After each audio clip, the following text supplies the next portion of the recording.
আসসালামু আলাইকুম। আশা করি সবাই ভালো আছেন। সারা বিশ্বে বিভিন্ন ধর্ম, বিভিন্ন মতের মানুষ বাস করে। ইসলাম একটি ধর্ম। ইসলামের সাথে সাথে ইসলামের পূর্ববর্তী কিছু ধর্ম আছে, যেমন জুদাইজম, ইহুদি ধর্ম, খ্রিস্টিয়ানিটি, খ্রিস্টান ধর্ম। এছাড়া আছে হিন্দু ধর্ম, বৌদ্ধ ধর্ম, জৈন ধর্ম।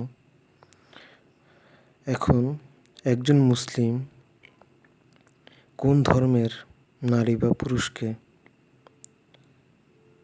লিগ্যালি বৈধভাবে বিয়ে করতে পারবে, সেটা আইনের ছাত্রদের যেমন জানা দরকার, তেমনি একজন সাধারণ মুসলিম হিসেবে আমাদের সবাইকে এই বিষয়টা জানতে হবে।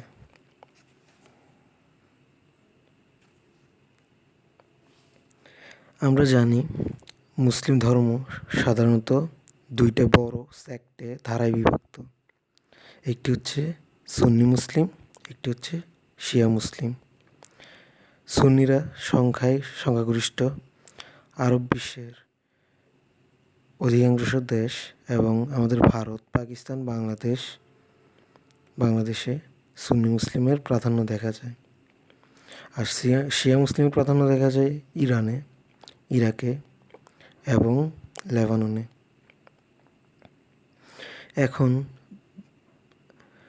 শিয়াদের সাথে একজন সুন্নিদের মতগত পার্থক্য থাকলেও একজন শিয়া মুসলিম একজন সুন্নি মুসলিমকে বিয়ে করতে পারেন।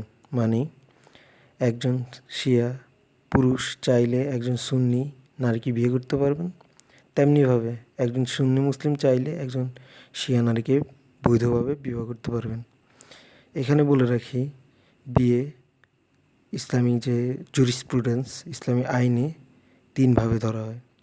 একটা হচ্ছে বৈধ বিয়ে, ভ্যালিড ম্যারিজ।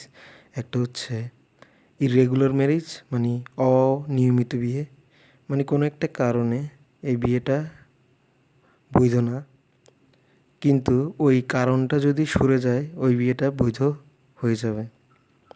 যেমন একজন মুসলিম পুরুষ 4টির অধিক স্ত্রী বিয়ে করতে পারেন না। যদি তিনি পঞ্চম বিয়ে করেন, তবে পঞ্চম বিয়েটি তার জন্য ইররেগুলার ম্যারেজ হবে, মানে অনিয়মিত বিয়ে হবে, কিন্তু অবৈধ বা ভয়েড ম্যারেজ হবে না।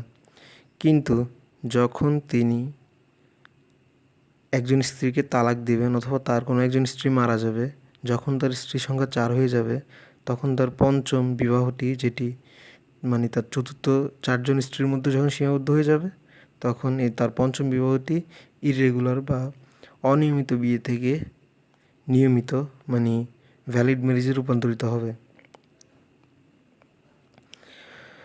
তো একজন শিয়া মুসলিম চাইলে একজন সুন্নি মুসলিম নর বা নারীকে বিয়ে করতে পারবেন। এখন শিয়া মুসলিমদের মধ্যেও কিছু দল আছে, যেমন জাইদি, ইসমাইলিয়া, ইথনা আশারিস। এছাড়া আছে ইবাদি,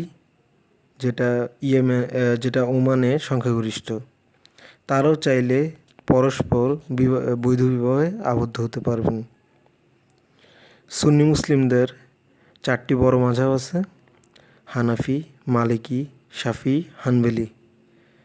এখন একজন হানাফি মুসলিম চাইলে একজন শাফি মহিলাকে বিয়ে করতে পারবেন। পুরুষ চাইলে একজন শাফি মহিলাকে বিয়ে করতে পারবেন। একজন শাফি পুরুষ চাইলে একজন হানাফি মহিলাকে বিয়ে করতে পারবেন। তেমনিভাবে একজন মালিকি মাযহাবের অন্তর্ভুক্ত মহিলাকে বিয়ে করা যাবে। অর্থাৎ ভিন্ন মাযহাবের, মানে সুন্নিদের মধ্যে ভিন্ন মাযহাবের কোনো নারীকে চাইলে একজন পুরুষ বিবাহ করতে পারবেন, একজন পুরুষকে চাইলে একজন নারী বিবাহ করতে পারবেন। এতে কোনো ধর্মীয় বাধা থাকে না। এখন আসি, যেটা মানে লাভ ম্যারেজ বর্তমানে বিশ্বে ভালোবাসার কারণে, প্রেমের কারণে দেখা যায় একজন খ্রিস্টানকে একজন মুসলমান পুরুষ ভালোবেসে ফেলেছে, এখন তারা বিয়ে করতে চায়। এখন তারা জানে না একজন খ্রিস্টান মহিলাকে একজন মুসলিম পুরুষ বিবাহ করতে পারবে কিনা, অথবা অন্যভাবে যদি বলি, একজন অমুসলিম, অমুসলিম বলতে যিনি মুসলিম না, মুসলিম ধর্মের বাইরে, যেমন ইহুদি, খ্রিস্টান, বৌদ্ধ ধর্ম, জৈন ধর্ম, পারসিক ধর্ম, জরথ্রুস ধর্ম, বিভিন্ন ধর্ম আছে। এখন আমি যদি এই বিভিন্ন ধর্মগুলোর ইসলামী দৃষ্টিকোণ থেকে ভাগ করতে যাই, একটা আছে কিতাবিয়া। কিতাবিয়া বলতে যাদের উপর আসমানি কিতাব নাজিল হয়েছে। আসমানি কিতাব বলতে আমরা যেই 104টি আসমানি কিতাবের মধ্যে যে 4টি বড় গ্রন্থ, তাওরাত, জাবুর, ইনজিল, কোরআন যাদের উপর নাজিল হয়েছে তাদেরকেই বুঝি। যেমন ওল্ড টেস্টামেন্ট এবং নিউ টেস্টামেন্টও কিন্তু আমাদের আসমানি কিতাবের অন্তর্ভুক্ত। তার মানে একজন ইহুদি কিতাবিয়া, একজন খ্রিস্টানও কিতাবিয়া।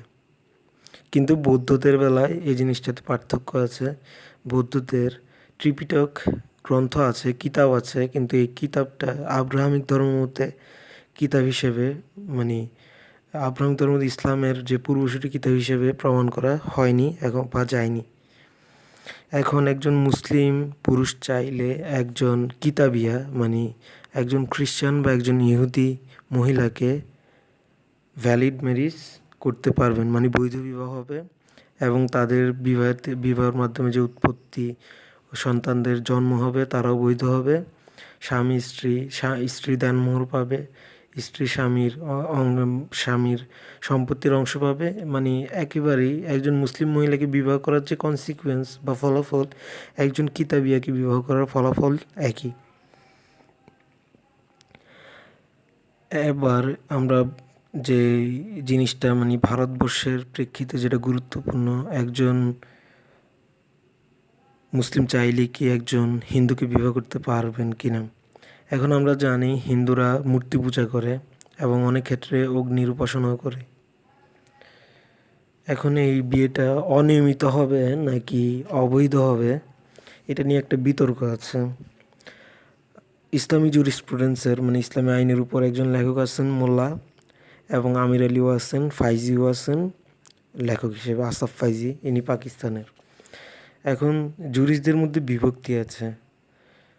একদল জুরিস্ট বলেন যে বিয়েটা অনিয়মিত হবে, অবৈধ হবে না, যেহেতু ওই হিন্দু নারী পরবর্তীতে ইসলাম ধর্ম গ্রহণ করলে একটা ভ্যালিড ম্যারিজে বিয়েটা রূপান্তরিত হবে, এই কারণে এটা অবৈধ হবে না। কিন্তু কোরআনের একটা আয়াত আছে, তোমরা যে সম্ভবত কোরআনের সূরা,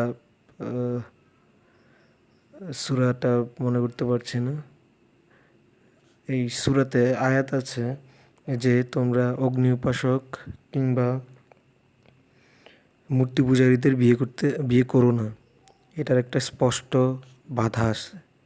এই কারণে মানে আমির আলী এবং আসফ ফাইজি, এই যে মোল্লা, ডিএফ মোল্লার যে মতামতটা, যে প্রপোজিশনটা, যে এটা অবৈধ হবে না, এটা ইরেগুলার হবে বা অনিয়মিত হবে, মানে বৈধর কাছাকাছি, পরবর্তীতে বৈধ হওয়ার যোগ্য, এই মতটাকে তারা বাতিল করে দেন।